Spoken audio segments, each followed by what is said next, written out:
और एमपी के होटल और रेस्टोरेंट संचालकों के लिए एक बहुत बड़ी राहत भरी खबर है। दरअसल आज से कमर्शियल गैस सिलेंडर की सप्लाई शुरू हो गई है। आपको बता दें कि 6-7 दिन से कमर्शियल गैस सिलेंडर की सप्लाई नहीं हो रही थी, जिस वजह से होटल और रेस्टोरेंट और ढाबा संचालकों के लिए एक बहुत बड़ी समस्या उत्पन्न हो गई थी। हालांकि अब सप्लाई शुरू करने का फैसला ले लिया गया है, तो कितना समय एलपीजी कमर्शियल सिलेंडर्स को वहां तक पहुंचने में अब लगने वाला है, क्योंकि अभी तक जो कमर्शियल गैस सिलेंडर की सप्लाई रोकी हुई थी, जिसकी वजह से एक गंभीर चुनौती होटल संचालकों और ढाबा संचालकों, रेस्टोरेंट संचालकों को झेलनी पड़ रही थी।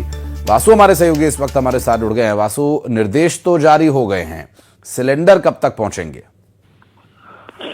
बिल्कुल आशीष, देखिए अभी भी ये बड़ा सवाल जो है वो बना हुआ है। निर्देश जारी हो गए हैं कि आज से जो कमर्शियल गैस सिलेंडर्स हैं उनकी आपूर्ति फिर से शुरू हो जाएगी। जिस तरीके से बीते एक हफ्ते की अगर हम खासतौर पर बात करें तो पूरे देश भर में गैस सिलेंडर चाहे वो घरेलू हो चाहे कमर्शियल हो, उसकी भारी किल्लत की जो खबरें हैं, जो स्थितियां हैं वो बनती हुई दिखाई दी। और उसके बाद से लगातार सरकार और शासन प्रशासन ये आश्वासन देता रहा कि हम लोग जल्द से जल्द आपूर्ति करने का जो काम है वो कर रहे हैं। तमाम स्टॉक्स को जो है वो रीचेक किया गया और अब ये निर्देश जारी किए गए हैं कि कमर्शियल गैस सिलेंडर की जो आपूर्ति है वो शुरू हो जाए। काफी परेशान हो रहे थे होटल संचालक, क्योंकि आप दुकानों पर, होटल्स पर घरेलू गैस सिलेंडर यूज कर नहीं सकते, वो नियमों के खिलाफ है, और कमर्शियल गैस सिलेंडर मिल नहीं रहे थे। तो ऐसे में उनका जो कारोबार है वो बुरी तरीके से प्रभावित हो रहा था। अब आज से सप्लाई शुरू होने के जो निर्देश हैं वो सामने आए हैं, लेकिन अभी भी उनकी सप्लाई कितनी तेजी से हो पाएगी, क्योंकि जो गैस सिलेंडर्स के गोडाउन्स हैं, जो रिफाइनरीज हैं, वहां से अब शहरों तक पहुंचना,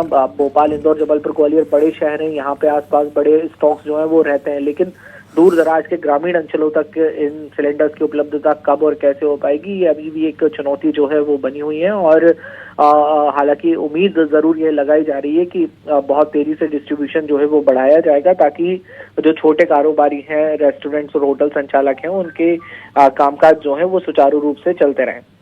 जाहिर है वासु, कालाबाजारी और स्टॉक जमाखोरी करने की वजह से समस्या जरूर बड़ी होती नजर आ रही थी, लेकिन अवेलेबिलिटी या आपूर्ति की उतनी कोई समस्या अभी तक ग्राउंड से सामने नहीं आई है। बहुत शुक्रिया आपका इस पूरे मामले पर जानकारी देने के लिए।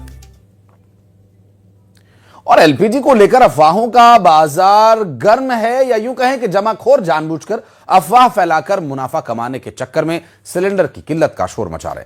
सरकार भरोसा दे रही है कि सब कुछ कंट्रोल में है, बावजूद इसके गैस एजेंसीज पर लोगों की भारी भीड़ जुटी हुई है। इसके अलावा सिलेंडर की कालाबाजारी के खिलाफ अभियान भी लगातार जारी है, जिससे कि जमाखोरी और आपूर्ति में बाधा उत्पन्न करने की कोशिश या जमाखोरी करने वालों के मुनाफा कमाने के चक्कर में फैलाई जा रही अफवाहों पर ध्यान नहीं देने की बात कही जा रही है।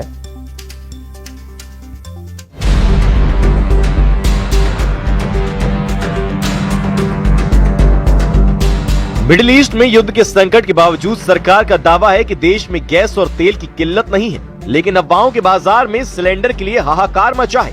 गैस एजेंसी के बाहर लंबी लंबी कतार है।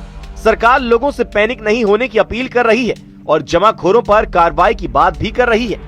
मध्य प्रदेश के खाद्य मंत्री गोविंद सिंह राजपूत भी तेल और गैस का पर्याप्त स्टॉक होने का दम भर रहे हैं, लेकिन साथ ही लोगों को बड़े आयोजन से बचने की सलाह भी दे रहे हैं। इस बात तो कहा है, माननीय मुख्यमंत्री जी ने कहा है कि भ्रामक प्रचार से सावधान रहें, पैनिक ना लाएं।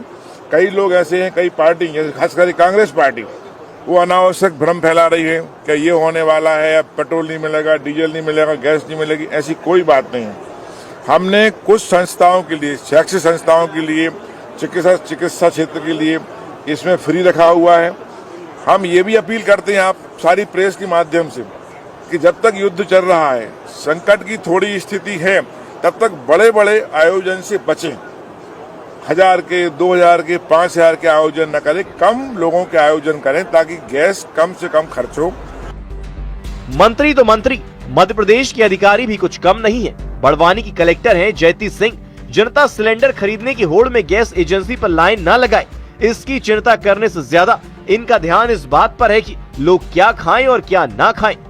सभी से अनुरोध रहेगा कि ये एक अच्छा मौका है। आप अपनी जो ईंधन की आपको आवश्यकता होती है उसको एक बार आप देख सकते हैं। हमें भी किस प्रकार से अपने ईंधन की आवश्यकता को कम करना है वो हम विचार कर सकते हैं। अपने मेन्यू में भी कोई परिवर्तन करना है तो हम कर सकते हैं। जैसे जो ज्यादा ईंधन लगते हैं जिन खानों को बनाने में इत्यादि, उससे हम लोग हटकर जहां पे कम ईंधन लग रहे हैं, जैसे रोटी पराठों से शिफ्ट करके हम लोग अन्य मेन्यू के ऊपर भी जा सकते हैं। इस बीच जनता की परेशानी को देखते हुए भोपाल और इंदौर की जिला प्रशासन ने बड़ा फैसला लिया है। अब रविवार को भी गैस एजेंसियां बंद नहीं रहेंगी। कलेक्टरों ने सख्त आदेश जारी किए हैं कि संडे को भी गैस की सप्लाई और होम डिलीवरी सुचारू रूप से चालू रहेगी, ताकि बैकलॉग को जल्द से जल्द खत्म किया जा सके। एलपीजी की किल्लत को लेकर लगातार खबरें सामने आ रही थी। उस लंबी लंबी लाइनें लग रही थी गैस गोदामों पर। उसके बाद कलेक्टर कौशलेंद्र विक्रम सिंह ने आदेश जारी किया है कि अब रविवार को भी जो उपभोक्ता हैं वो घरेलू गैस सिलेंडर ले सकते हैं, ताकि उपभोक्ताओं को परेशानी ना हो। अभी हम भी एक गैस एजेंसी के बाहर ही हैं और यहाँ भी आज रविवार का दिन होने के बाद भी जो है जो घरेलू गैस सिलेंडर है उनकी डिलीवरी की जा रही है, होम डिलीवरी भी हो रही है और यहाँ से भी बुकिंग ली जा रही है, ताकि जो ग्राहक है सिलेंडर को लेके वो अपनी जो है गैस सिलेंडर को ले सके, रिफिल करवा सके। उधर छत्तीसगढ़ की राजधानी रायपुर में आज भी गैस एजेंसियों के बाहर उपभोक्ताओं की कतार नजर आई। घंटों तक खड़ी धूप में उपभोक्ता खड़े रहे, बस इंतजार में कि एक सिलेंडर मिल जाए। किसी की ख्वाहिश पूरी हुई तो कोई खाली हाथ लौट गया। एलपीजी संकट को लेकर देश भर में हाहाकार मचा हुआ है। इस वक्त मैं राजधानी रायपुर के दलदल सिवनी इलाके में हूं और आप देख सकते हैं यहाँ की तस्वीरें। यहाँ पर जो सिलेंडर लेने के लिए जो लोग हैं वो जो है सुबह से लाइन लगाए हुए हैं और यहाँ पर जो लाइनें और जो कतारें आप देख रहे हैं सिलेंडर्स के, वो जो है यहाँ घंटों से यहाँ पर लाइन लगाए हुए हैं और कोशिश कर रहे हैं कि उनको जल्दी से जल्दी जो सिलेंडर है वो मिल जाए। उधर गैस की किल्लत के शोर के बीच जमाखोरों के खिलाफ एक्शन पर पूरा जोर है। डिंडौरी में खाद्य विभाग की टीम ने अलग अलग जगहों पर दबिश देकर व्यावसायिक प्रतिष्ठानों से 3 घरेलू सिलेंडर जब्त करने की कार्रवाई को अंजाम दिया। वहीं सूरजपुर में भी प्रशासन ने एक गोदाम पर छापा मारा। मौके से एलपीजी के 23 भरे हुए सिलेंडर और 12 खाली सिलेंडर जब्त किए गए। सूरजपुर में अलग अलग इलाकों से अब तक कुल 93 सिलेंडर जब्त किए जा चुके हैं। एक तरफ सरकार और प्रशासन जनता से अपील कर रहा है कि वो घबराए नहीं और गैस की जमाखोरी बिल्कुल न करे। पर्याप्त स्टॉक उपलब्ध है और सप्लाई चेन को दुरुस्त किया जा रहा है। एजेंसियों को भी निर्देश दिए गए हैं कि डिलीवरी में कोताही बरतने पर सख्त कार्रवाई होगी। साथ ही एलपीजी सिलेंडर की कालाबाजारी कर किल्लत का संकट खड़ा करने वालों पर भी ताबड़तोड़ एक्शन को अंजाम दिया जा रहा है। Bureau report, news 18। और रायपुर में एनएसयूआई ने छत्तीसगढ़ बोर्ड का 12वीं का हिंदी भाषा का पेपर लीक होने का दावा किया। छात्र नेता पुनेश्वर लहरे ने माध्यमिक शिक्षा मंडल पर सवाल उठाए हैं। उन्होंने दावा किया कि 13 मार्च रात को सोशल मीडिया पर पेपर वायरल हुआ और 14 मार्च को वही पेपर आया। उन्होंने इसकी जांच की मांग की है और 13 मार्च को पेपर वायरल होने का दावा किया जा रहा है।